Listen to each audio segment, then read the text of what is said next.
Hello दोस्तों, स्वागत है आपका हमारा यूट्यूब चैनल जमीन की सच्चाई में। दोस्तों, अगर आप भी 2026 में जमीन खरीदने जा रहे हैं तो हो जाइए सावधान।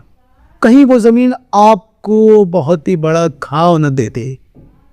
कहीं वो जमीन आपको बहुत ही बड़ा घाव न दे दे।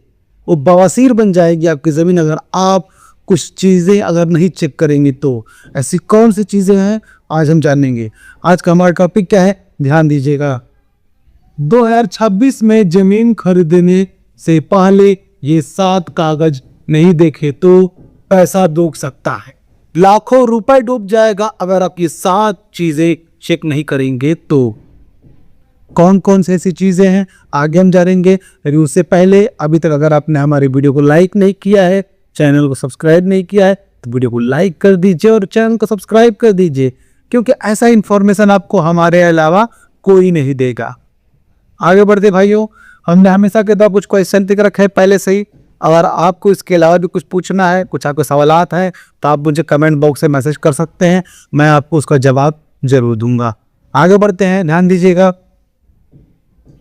खतौनी, सबसे पहला जो ऐसे कौन से 7 कागज जो हैं जो चेक करने होते हैं, ध्यान दीजिएगा। पहला है खतौनी, लेकिन सिर्फ नाम देखना काफी नहीं होगा दोस्तों।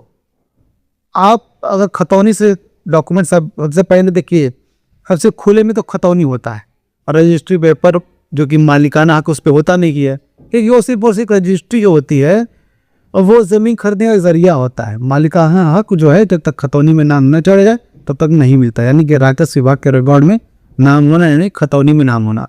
तब खतौनी देखिए, खतौनी में देखिए भाई जिसके नाम पे ज़मीन है कहीं उसी की ज़मीन तो नहीं है, उसकी ना ज़मीन है किसी और क्या है। सबसे पहले देखना को नाम है लेकिन कितने हिस्से में। अगर मान लीजिए नाम है किसी आदमी का, लेकिन अगर वो 4-5 भाई हैं तो उनका भी नाम है कि नहीं है ये याद रखिए, सबका नाम दिखना चाहिए। अगर नाम क्लियर नहीं है तो जमीन के बारे में भूल जाना है आपको। आगे चलकर बहुत ही बड़ा बवासीर बन जाने वाला वो चीज है। हिस्सेदारी हमसे क्लियर रहनी चाहिए। अगर 5 भाई है तो 5 के नाम पे जमीन अलग होनी चाहिए, सबके नाम पर कितने कितने अंश बन रहे हैं सबके नाम पर क्लियर होना चाहिए। बंटवारा हुआ है या नहीं, अगर बंटवारा हुआ है तो पूरी जमीन का अंश क्लियर होना चाहिए। कुछ नहीं, अगर मान लीजिए सिर्फ नाम लिखा हुआ है सभी लोग का तो चलेगा। अगर मान लीजिए वो लोग बंटवारे में हैं, सब लोग अलग अलग हो चुके हैं, तो वो चेक कीजिए कि उन लोगों ने मौखिक बंटवारा किंतु नहीं ले लिया है। मौखिक बंटवारा किसे कहते हैं, ध्यान दीजिएगा। कई लोग सोचते हैं जब अच्छा परिवार होता है, संपन्न परिवार होता है, शिक्षित परिवार होता है, तो लोग क्या सोचते हैं कि हम आपस में झगड़ा नहीं करेंगे। पिताजी के मरने के बाद हम आपस में झगड़ा नहीं करेंगे, जो प्रॉपर्टी है हम आपस में बांट लेते हैं। तो वो लोग क्या करते हैं, किसी पंचायत के झंझट में नहीं फंसते हैं, किसी दूसरे को बुलाना उचित नहीं समझते, तो वो लोग क्या करते हैं कि आपस में बैठ करके हिस्से जमीन को बराबर बराबर ही हिस्सेदारी लगा लेते हैं। किसके हिस्से में कितनी जमीन जाती है वो प्रॉपर अंश के साथ मेंशन करते हैं, और उसके बाद वो लोग क्या करते हैं कि ऐसे ही रहने लगते हैं। लेकिन एक गलती वो लोग कर लेते हैं, क्योंकि जो लोग वो बंटवारा कर लिए रहते हैं, वो लोग मौखिक बंटवारा, वो जाके वकील से कह करके एक आवेदन दे करके खतौनी के अपडेट नहीं कराते, यानी कि राजस्व विभाग के रिकॉर्ड में अपडेट नहीं कराते किसके हिस्से में कितनी जमीन है। बाकी सब लोगों में बंटवारा हो चुका। मौखिक बंटवारे वाली जमीन बहुत ही परेशानियों से भरी होती है। कल को दूसरा आदमी कोई अब आपत्ति कर देगा अगर, तो साबित करने के लिए 4 भाइयों 5 भाइयों में कुछ नहीं रहेगा। अगर कोई कहता है कि हमने बंटवारा ले लिया तो सबूत क्या, सबूत सिर्फ और सिर्फ रिकॉर्ड में माना जाता है, मौखिक बंटवारे को नहीं। वारिस दर्ज है या नहीं, अगर मान लीजिए कोई आदमी है तो कितने वारिस है, उनका नाम दर्ज है कि दर्ज है। मान लीजिए वो कोई एक लड़का उनका है, कोई लड़का है, मान लीजिए कि अनिल है, अनिल के पिता की मौत हो गई और वो जमीन बेच रहा है अनिल, जो उनके पिता सुनील थे। पिता सो ये बेटा हो गया, बेटा सुनील हो गए पिता।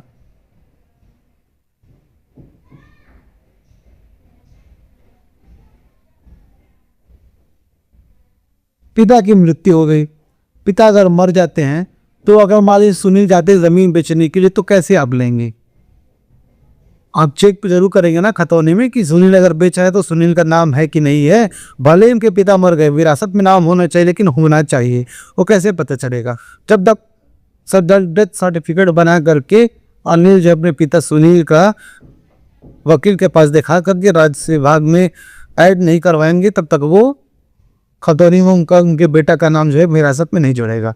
ऐसा तो कुछ रहता तो वो भी ध्यान दीजिए। आप सारी चीज़ों को ध्यान देकर तब जमीन लेना। ऐसे नहीं ले लेना है कि मान लो कि गए अगर ज़मीन बहुत अच्छा दिखा 10 लाख के वाले एरिया ज़मीन में, अगर मान लीजिए किसी एरिया में 10 लाख रुपए की मार्केट वैल्यू चल रही है ज़मीन की, आपको कोई ज़मीन आता है कोई एजेंट आपको 5 लाख 7 लाख रुपए में ही दिखा देता है। आप पड़ जाते हैं लालच में। अरे भाई क्या बात है, इस एरिया में तो 10 लाख रुपए की ज़मीन मिल रही है, लेकिन ये मुझे 5-7 लाख रुपए में दिलवा रहा है, तो क्या एजेंट तो भाई साहब 2% कमीशन के चक्कर में वो ज़मीन दिखाएगा और आप सस्ते के चक्कर में ले लेते हैं और पूरी ज़िंदगी सबसे बड़ा घाव लेकर के बैठ जाते हैं, यानी कि बवासीर। मैं बवासीर का नाम दे रहा हूँ, आप लोग मजाक में लीजिएगा, तो ज़्यादा सीरियस मत लीजिएगा ये बातों को। तो बवासीर जब पाल लेते हैं, वो लोग पालने लगते हैं, बाद में वो बड़ा परेशानी हो जाता है उनको, ज़मीन जा चल जाती है उनकी, क्योंकि इन विवादों में वो ज़मीन फंसी रहती है। आगे बढ़ते हैं। दूसरा कौन सा डॉक्यूमेंट्स है? ज़मीन की श्रेणी चेक करें। अब आप चेक कीजिए कि ज़मीन की श्रेणी क्या है, कैटेगरी क्या है, वो आवासीय है, कृषि क्या है। पहला देखिए क्या वो ज़मीन कृषि है। अगर मान लीजिए आपको घर बनाना है, वो ज़मीन अगर कृषि में है, कृषि कार्य में दिखाई देता है, कृषि क्षेत्र में अगर ज़मीन है, यानी कि मान लीजिए खेत में अगर है, तो ज़मीन भी आप घर नहीं बना सकते, गवर्नमेंट इसकी इजाज़त नहीं देता। अगर वो ज़मीन ग्राम पंचायत में है, आप नगर निगम में है, नगर पालिका में, तो आप जो है घर बनाने से पहले वहाँ से जाकर आप परमिशन लेंगे घर बनाने के लिए, तभी आप घर बनवा सकते हैं आप। और उसका रजिस्ट्री भी आवासीय प्लाट के हिसाब से रजिस्ट्री करवाना होगा, न कि खेती पर्पस से। दूसरा है आवासीय है, बिल्कुल आवासीय चेक करना है, या ग्राम सभा की है। क्या पता वो ज़मीन ग्राम सभा की, जो ज़मीन आपको चिपकाई जा रही है एजेंट के माध्यम से, ग्राम सभा यानी कि ग्राम पंचायत की ज़मीन, जो गांव की ज़मीन होती है सरकारी, सीधा समझिए कि ज़मीन वो सरकारी है, उसको आप नहीं ले सकते। वो ये होता है वो ज़मीन बांटने की नहीं होती है, लेकिन अगर कोई योजनाएं आएंगी सरकार के माध्यम से, तो गरीब लोगों में, यानी कि लोअर मिडिल क्लास लोगों में, लोअर से भी लोअर क्लास मिडिल लोगों में वो ज़मीन बांटी जाती है, जितनी भी उनकी क्षमता होती है लेने की या देने की। उस पर घर बनवाने के लिए पैसे भी दिए जाते हैं, याद रखिए। ऐसी ज़मीन किसी को नहीं ले लेना है आपको, कितने भी फ्री में क्यों ना मिल जाए। जिंदगी भर का बवासीर से बेहतर है कि आप 2 रुपए की टाफी खा कर ही बेहतर रहिए, याद रखिए करें। आइए बढ़ते हैं। नक्शा मिलान करें। नक्शा मिलान, ज़मीन जब भी आप लेते हैं तो ज़मीन का आप नक्शा निकलवाइए। नक्शे में चेक कीजिए कि मान लीजिए ज़मीन आपको ये दिखाई जा रही है, और वकील से मापी भी करवाइए। ये ज़मीन दिखाई जा रही है 143 नंबर है, ये दिखाई जा रही है, और आपको जो नक्शा जो आपने देखा है, वो नक्शे में ज़मीन आपको यहाँ पे है, दिखाई दे रही है, सेब वाली नंबर 143 नंबर। क्योंकि कई मामलों में ये देखा गया है कि दिखाती है ज़मीन है कि रजिस्ट्री ये प्लाट की हो जाती है, लेकिन आप रहते इसी पे है, लेकिन आपकी जो रजिस्ट्री है इस प्लाट की है, जो कि इस वाले की ज़मीन के जो यहाँ पे ज़मीन का रहता है, जो भी आदमी, उसका जो है यहाँ पे रहता है रजिस्ट्री। इन मामलों में आप फालतू चक्करों में मत पड़िए। आपको सिर्फ एक वकील हायर करना, वकील आपको सारे वेरिफिकेशन करके दे देगा। बदले में फीस लेगा 500 रुपये से लेके आपको 1000 रुपये तक वो देगा, लेकिन वही वकील देखेगा जो जब ये मामला देता हो। नक्शा मिलान करना बहुत जरूरी है दोस्तों, आजकल बहुत फ्रॉड हो रहे हैं। यहाँ इनफैक्ट जो कॉलोनी में मैं रहता हूँ, वहाँ भी कुछ ऐसा ही हाल है। जमीन किसी को कुछ और दिखाया गया है, रजिस्ट्री कुछ और हो गई है। सबको पता है कि ये गलती है, होने के बाद पता चला है, क्योंकि जाहिर सी बात है सरप्राइज ऑफिस नहीं हमेशा मिलता है, सरप्राइज ही मिलता है। लोग को सरप्राइज मिला, क्योंकि क्या है ना कि जब रेलवे में, क्योंकि ज़्यादातर जिस कॉलोनी में रहता हूँ यहाँ पे गवर्नमेंट एम्प्लॉय रहते हैं, तो लोग क्या करके ज़्यादातर रेलवे से फंसे हुए, जो रेलवे का बड़े बड़े पोस्ट में बड़ा रुपया लेकर आए, वो लोग पूरा कंटेनर भर के रुपया वो लोग अपना रिटायर होने के बाद लेकर आए और रिटायर होकर के ज़मीन ऐसी ले ली, वो उतना वेरिफिकेशन नहीं करते, क्योंकि भाई सब रुपये की गर्मी बहुत बुरी होती, इतनी बुरी होती है कि वो सोचता है कैसे मैं इस रुपये को फेंक करके खाली हो जाऊँ। वो फेंक देता है वो ज़मीन पे, घर जिंदगी भर की कमाई जो पेंशन ये जो ये फंड जो मिला रहता है वो पूरी जिंदगी कमाई घर में ही लगा देता है। और कल को सरप्राइज मिल जाता है एक नोटिस के दौरान कि आपने जो घर बनाया है वो किसी और के लिविंग बनाया हुआ है, और अगले दिन ये एकदम बुलडोजर चमचमाता हुआ एकदम खूबसूरत माला लेकर के टीका लगा देता है अभी घर पे। टीका कैसे लगाएगा? तोड़ कर भी, क्योंकि फिर आप आ रहे थे। ये हालत हो जाती है। नक्शा चेक करना बहुत जरूरी है। हमारी कॉलोनी में तो कई लोगों का घर टूट चुका है, क्योंकि हमारे यूपी में, क्योंकि मैं तो यूपी से हूँ, हमारे यूपी में चलता है बाबा जी का बुलडोजर। बाबा जी का बुलडोजर यानी कि माननीय योगी आदित्यनाथ जी का, जो हमारे सीएम साहब है, उनका बुलडोजर चलता रहता है। खौफ उनका बहुत ज़बरदस्त है। अगर आप कौन से शहर से हैं और आपके यहाँ कौन से बाबा जी का बुलडोजर चलता है, आप जरूर कमेंट बॉक्स से मैसेज कीजिएगा। आगे बढ़ते हैं। कोर्ट केस चेक करें, कोर्ट केस देखिए, आप वकील को दीजिए, वकील से पूछिए कि जो मैं ज़मीन ले रहा हूँ इसमें कोई कोर्ट केस, विवादित, परेशानी, झगड़ा, झंझट तो नहीं चल रहा है, ताकि अगर आप ज़मीन ले लेंगे वो ज़मीन, ये सब चेक करना बहुत ज़रूरी होता है। अगर हमारे साथ ज़मीन ले लीजिए, आपको मिलता है मौके पर सरप्राइज करके आ जाते हैं। विवादित जो लोग विवाद किए रहते हैं, जो लोग को आपत्ति रहती है, क्योंकि आपने पैसे देकर मुसीबत मोल ली है। क्यों? क्योंकि आपने हमें फॉलो नहीं किया था, आपने हमें सब्सक्राइब नहीं किया था। आपको कैसे पता चलता? क्योंकि आपके पास बुद्धि है ही नहीं। हमने ये प्रण लिया है कि हम आपको जागरूक करके आए, ये प्रण हमने लिया है। बदले में आपका छोटा सा योगदान हम मांगते हैं। क्या आप हमारे वीडियो को लाइक कर दीजिए और चैनल को सब्सक्राइब कर दीजिए। बढ़ते हैं आगे, ध्यान दीजिएगा। आपको मैं इतना जागरूक कर देंगे कि आपको कोई भी तुच्चा दो कौड़ी का इंसान, कोई भी फ्रॉडिया दोगला आदमी आपको कभी भी फ्रॉड आपके साथ कर ही नहीं सकता, भले वो सिस्टम का आदमी क्यों ना। सिस्टम तो भाई साहब बहुत ही करप्ट है आजकल का। करप्ट सरकार में करप्ट सिस्टम चल रहा है।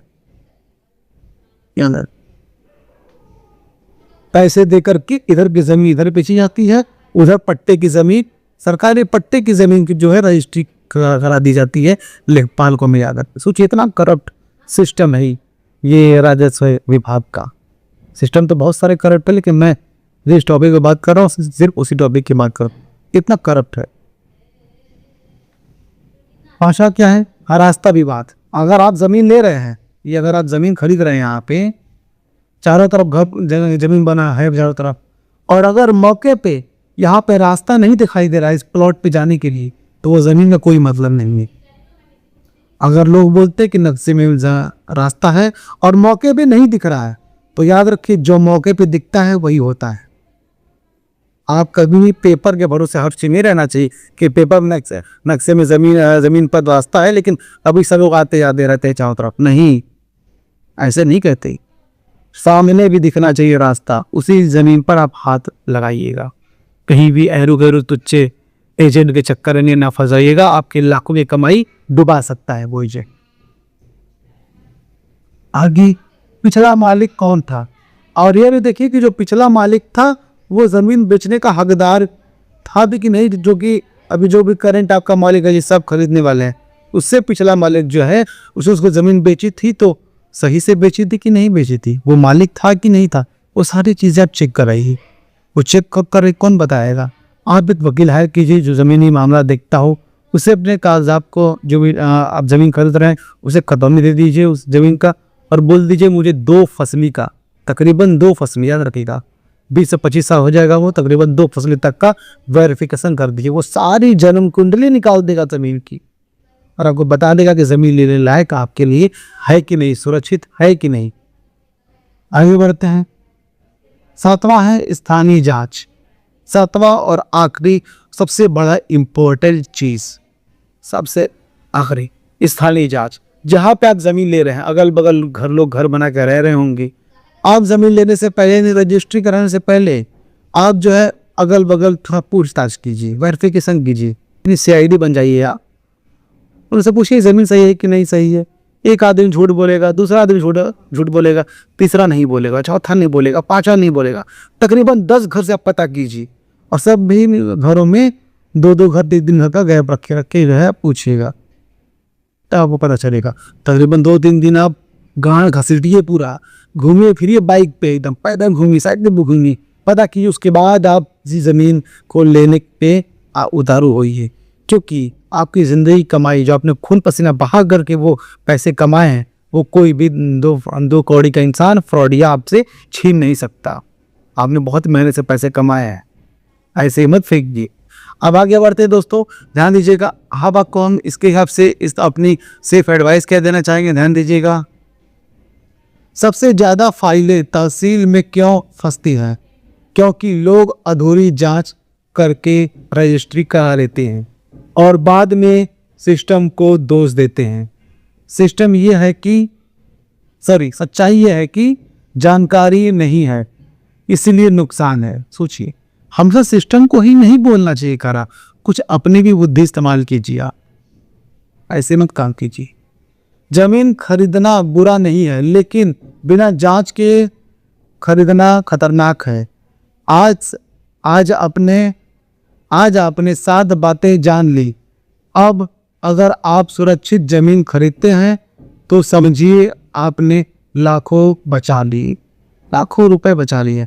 जो मैंने जानकारी दी है, अगर इसके हिसाब से आप जमीन लेंगे, इतने सब वेरिफिकेशन के बाद, आपको कोई इंसान नहीं हटा सकता, आपको वहाँ से कोई भी सिस्टम नहीं हटा सकता, गवर्नमेंट तक नहीं हटा सकती, सरकार तक नहीं हटा सकता।